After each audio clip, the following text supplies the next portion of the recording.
The 19th of June, 1899, Volume 2, Instability in Doing Good. Yesterday, having gone through a day of purgatory because of the almost total privation of my highest good, and because of the many temptations that the devil put to me, it seemed to me I committed a lot of sins. Oh, what pain to offend God!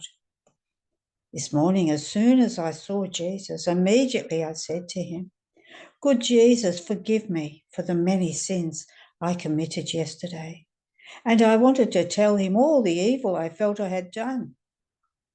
Interrupting me, he said to me, "If you make yourself disappear, you will never commit sins." I wanted to continue to speak, but Jesus, making me see many devout souls and showing he did not want to hear what I wanted to tell him, began again to speak. That which most displeases me about these souls is their instability in doing good. One little thing, one disappointment, even one defect is enough. And while that is a time in which it is more necessary for them to cling more to me, they become irritated, they get disturbed, and they neglect the good which they had started. How many times I have prepared graces to give to them, but in seeing them so unstable, I have been forced to hold them back. Then, knowing that he did not want to hear anything of what I wanted to tell him, and seeing that my confessor was not well in the body, I prayed at length for him, and I asked Jesus various questions, which it is not necessary to say here, and Jesus benignly answered everything, and so it ended. End of the reading. The 19th of June, 1904, Volume 6, Sorrowful Times for the Church, the Glory of the Athletic Spirits. As I was in my usual state, I felt my adorable Jesus near me, saying, "My daughter, what a sorrowful stage the Church is about to enter. But all the glory in these times is of those athletic spirits who, heedless of shackles, chains, and pains, do nothing but break the thorny path that divides the society from God." Then he added, "One can see greed for human blood in man.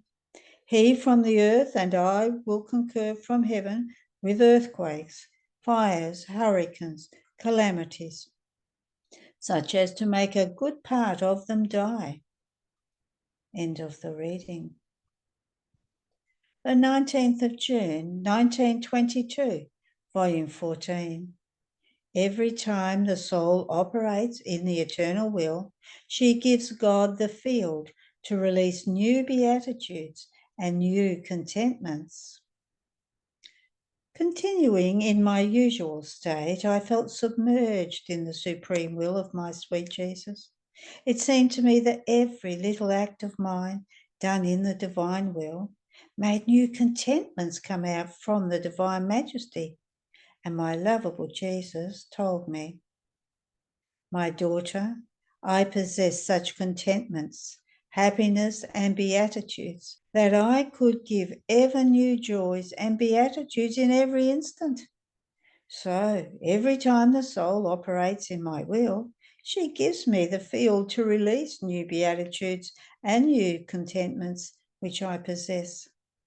And since my will is immense and invades everyone and everything, as they come out, they flow over the soul who is operating in my will as the primary cause for which my beatitudes are being released, and then they circulate in everyone, both in heaven and on earth.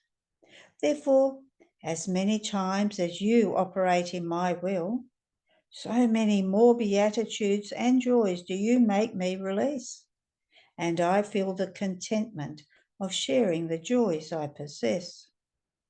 My will wants to release what it possesses, but it keeps looking for one who would give it the occasion who is disposed to receive, one who prepares a little place in her soul in which to place these new contentments of mine. Now, by wanting to do my will, the soul opens the doors of my volition, and emptying herself of her own volition, she prepares a little place for me in which to place my goods. And as she enters into my will to operate, she gives me the occasion to release new beatitudes from myself.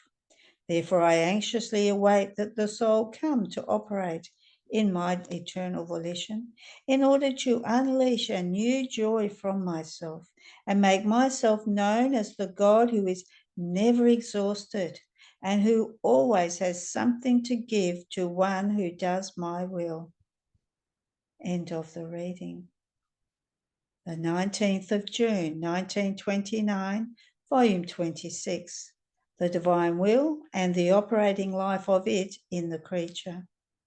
Difference between one who lives in the fiat and one who does not. My poor mind was wandering in the divine fiat. I felt the sweet enchantment of its enrapturing light, and I thought to myself, but what is this divine will in my poor soul? And my beloved Jesus, moving in my interior, told me, my daughter, what fortune yours is to live under the sweet enchantment of my divine volition. Don't you know that when it takes possession of the creature, it forms in her its operating life in such a way that it operates in the one in whom it reigns, just as it operates within itself. And more than queen, it imposes itself over everything. It extends with its light in the littleness of the creature. It forms in her its sweet enchantment for the human will, so as to be more free to form its life. And since the divine life of my fiat is composed of repeated acts never interrupted, it is not subject to stopping.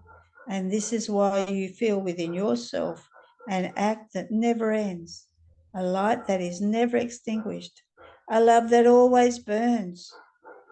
Not so for those who do not live in my volition. They feel the divine life interrupted in their interior, their acts broken. They feel themselves now one way, now another. Their will is not invested by a continuous light that sweetly nourishes them and enchants them, such that feeling the sweetness of my volition, they would give not a thought to entering the field in order to operate in a human way. And if they feel the light, it is at intervals. A symbol of one who lives in my divine will is one who could be able to remain always under the sun. Its light never ends, nor does it need to be fed in order not to become extinguished.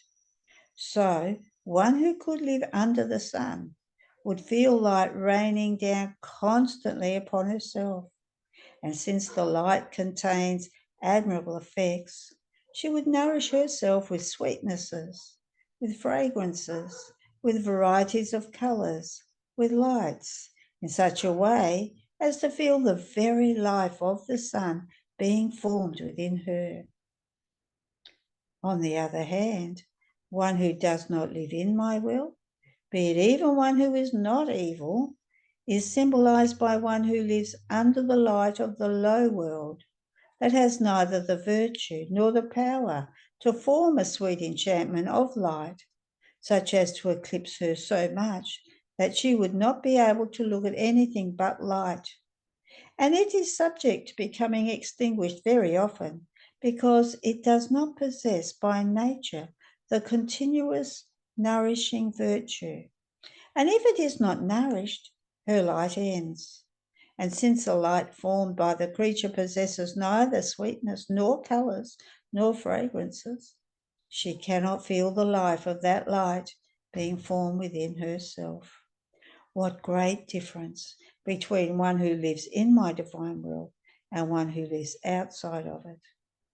May everything be for the glory of God and for the good of my poor soul. End of the reading. There are no more readings today.